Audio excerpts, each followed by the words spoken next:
اور ویسے جب حضرت جبرائیل آتے تھے انسانی شکل میں، وہ ایک بالکل دوسری شکل ہے۔ وہ تو یہ کہ حضرت داہیہ کلبی جو ہیں رضی اللہ تعالیٰ عنہ، وہ بہت حسین صحابہ میں سے بہت صحیح حسین انسان تھے، ان کی شکل میں بالعموم ان کی صورت میں حضرت جبرائیل آتے تھے، لیکن وہ وحی نہیں شمار ہوتی۔ ہم نے ام السنہ وہ حدیث جس میں جبرائیل آئے اور حضور نے فرمایا جبریل تھے جو تمہیں تمہارا دین سکھانے آئے تھے، لیکن وہ قرآن میں نہیں ہے، ام السنہ ہے، قرآن نہیں ہے۔ البتہ یہ کہ حضرت جبرائیل کو ان کی اصل ملک کی شکل میں حضور نے اپنی ان آنکھوں سے 2 مرتبہ دیکھا ہے۔ ایک مرتبہ بالکل آغاز میں، جبکہ حضرت جبرائیل جو ہیں ایسے ظاہر ہوئے، حضور اتر رہے تھے غار حرا سے، جبل نور سے، تو آپ کو آواز آئی یا محمد۔ یہ پہلی وحی کے بعد جو فترت ہوئی ہے، کچھ عرصے کے لیے وحی رکی رہی، اس وقت واقعہ پیش آیا۔ آپ نے سامنے دیکھا، پیچھے دیکھا، کوئی نہیں، نظر کوئی نہیں آیا۔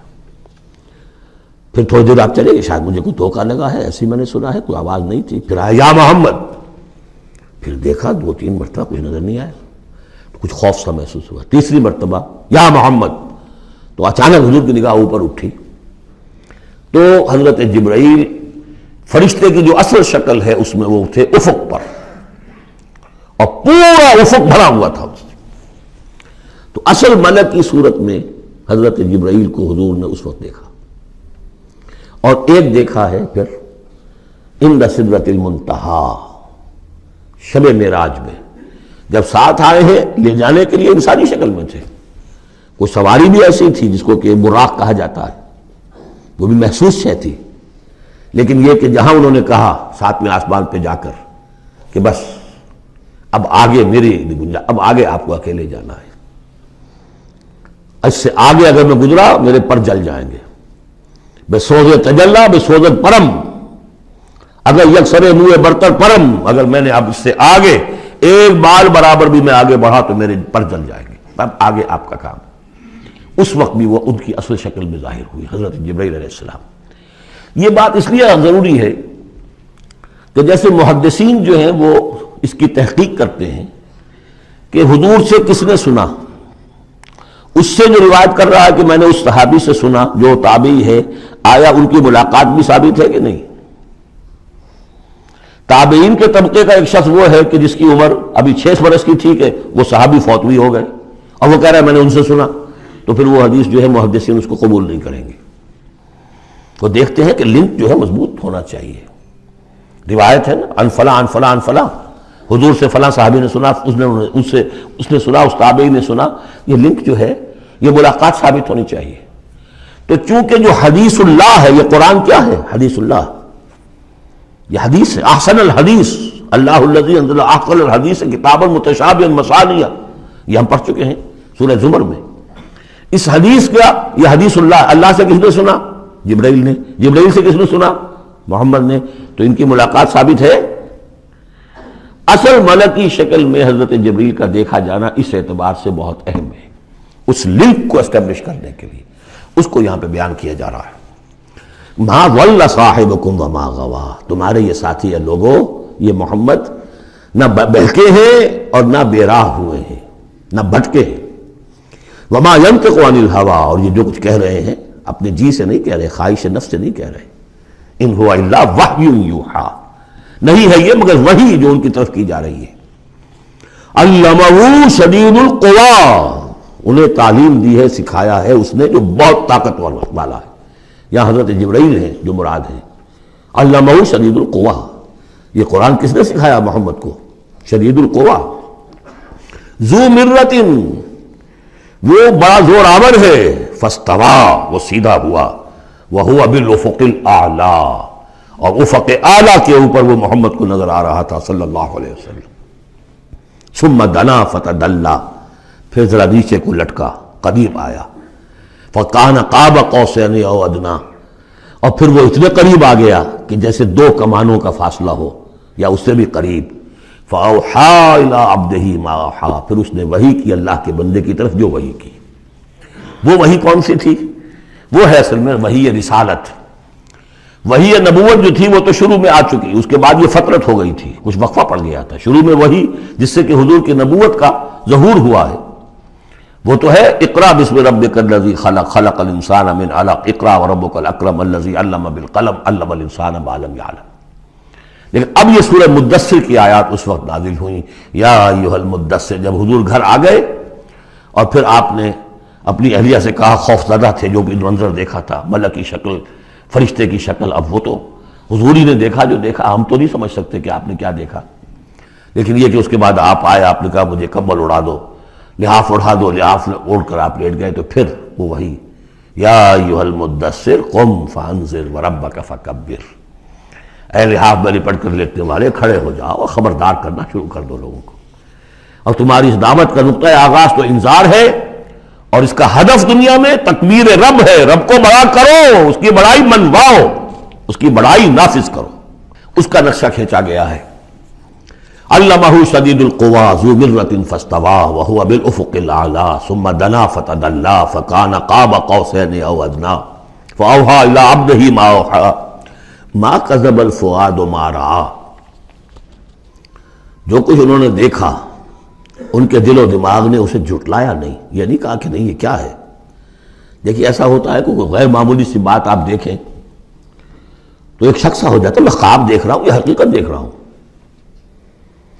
آنچی می بیریم بیداریست تو یارم یا بے خواب. اے اللہ جو میں دیکھ رہا ہوں یا ہم دیکھ رہے ہیں یہ بیداری میں دیکھ رہے ہیں یہ خواب میں دیکھ رہے ہیں، وہ غیر متوقع چیز. لیکن نبی کو کوئی شک نہیں ہوا. ما کذب الفؤاد ما رأیٰ، یکسوئی کے ساتھ دل و دماغ اور جو بھی آپ کی آنکھ دیکھ رہی تھی ان میں کوئی کانفلکٹ نہیں تھا. ما کذب الفؤاد ما رأیٰ فتمارونہ علی ما یریٰ، تو کیا تم اس سے جھگڑتے ہو اس چیز پر کہ جسے وہ دیکھ رہا ہے. اقبال نے کہا نا کہ قلندر ہرچے گوید دی نہ گوید. جو شخص اپنا دیکھی ہوئی چیز بیان کر رہا ہے تم اس سے جھگڑ رہے ہو. تمہارے لیے تو وہ ایک غیب کی خبر ہے، اس نے تو دیکھا ہے. افتمارونہ علی ما یریٰ وَلَقَدْ رَآهُ نَزْلَةً أُخْرَىٰ، اس نے تو ایک مرتبہ اور بھی دیکھا. کہاں دیکھا؟ عند سدرۃ المنتہیٰ، شب معراج میں سدرۃ المنتہیٰ. کوئی بیری کا درخت ہے، وہ کیسی بیری ہے؟ ساتویں آسمان کی بیری.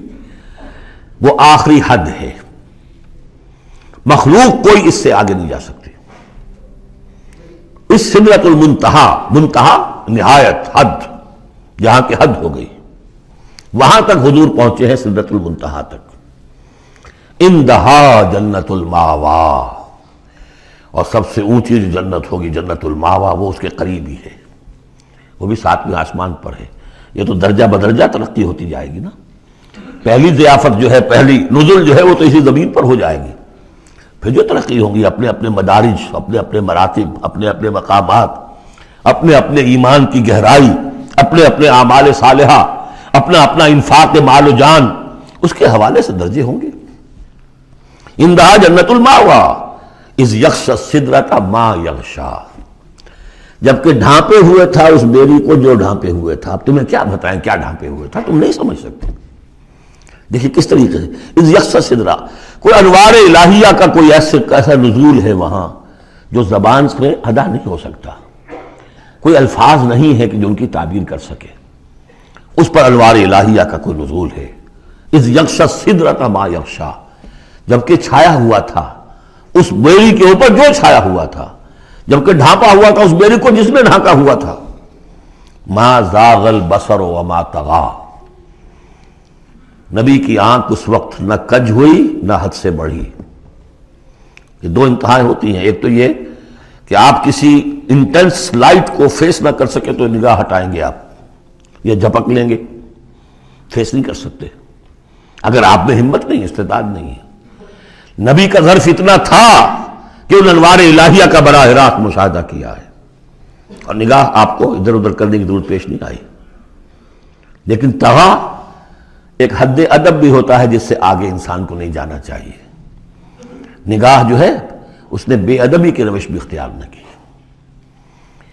علامہ اقبال نے، واقعہ یہ کہ اس آیت کو میں نے سمجھا علامہ اقبال کے ایک شعر سے، اور اکثر و بیشتر لوگ نہیں سمجھ سکے اس آیت کو.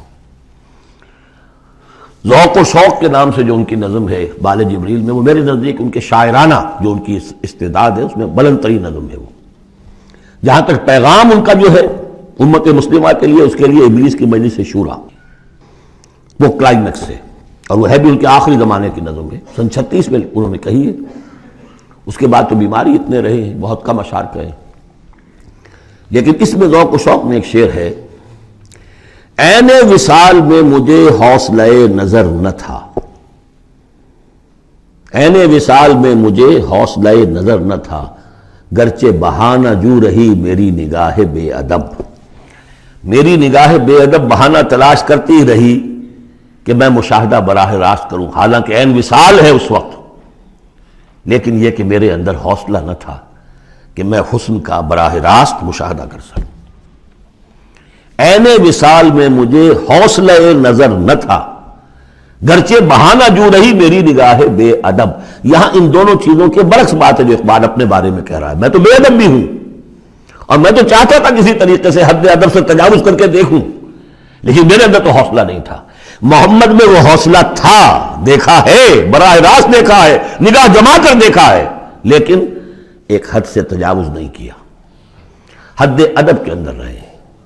ما زاغ البصر وما طغى لقد رأى من آیات ربہ الکبریٰ، دیکھا انہوں نے اپنے رب کی عظیم ترین آیات کو۔ اب وہاں جا کر جو مشاہدہ ہوا ہے وہ تو اللہ کی عظیم ترین آیات کا ہے، اور اسی سے در حقیقت دلیل ہے ام المومنین حضرت عائشہ صدیقہ رضی اللہ تعالی عنہ اور حضرت عمر رضی اللہ تعالی عنہ کا جو قول ہے۔ شب معراج میں بھی حضور نے اللہ کو نہیں دیکھا، اللہ کی عظیم ترین آیات کو دیکھا، جو تجلی تھی اس وقت اللہ کی۔ حضرت عائشہ صدیقہ کا کہنا تو یہ ہے کہ نور لا یرا، وہ نور ہے، دیکھے کیسے جا سکتا ہے۔ بہرحال وہاں بھی قرآن جو کہہ رہا ہے وہ یہ نہیں کہہ رہا ہے کہ اللہ کو دیکھا، نہیں، جیسے کہ وہ جو شب معراج میں پہلا سفر کا حصہ تھا زمینی، مسجد حرام سے مسجد اقصی تک، سبحان الذی اسریٰ بعبدہ لیلا من المسجد الحرام الى المسجد الاقصی الذی بارکنا حولہ لنریہ من آیاتنا، وہاں پر بھی اللہ نے اپنی آیات کا مشاہدہ کرایا، لیکن وہ زمینی آیات ہیں اللہ کی، وہ برکات جو ہے زمینی ہیں۔ یہ تجلی جو ہو رہی ہے یہ ہو رہی ہے اس سدرۃ المنتہا پر، آخری حد ہے، مخلوق کی آخری حد ہے، اس سے آگے کہیے حرم ہے، حریم ذات ہے اللہ کی، جس میں کسی غیر کا کوئی دخل ممکن نہیں۔ اس حد پر جا کر جو وہاں تجلیات باری تعالیٰ تھے ان کا مشاہدہ کیا ہے۔ لقد رأى من آیات ربہ الکبریٰ۔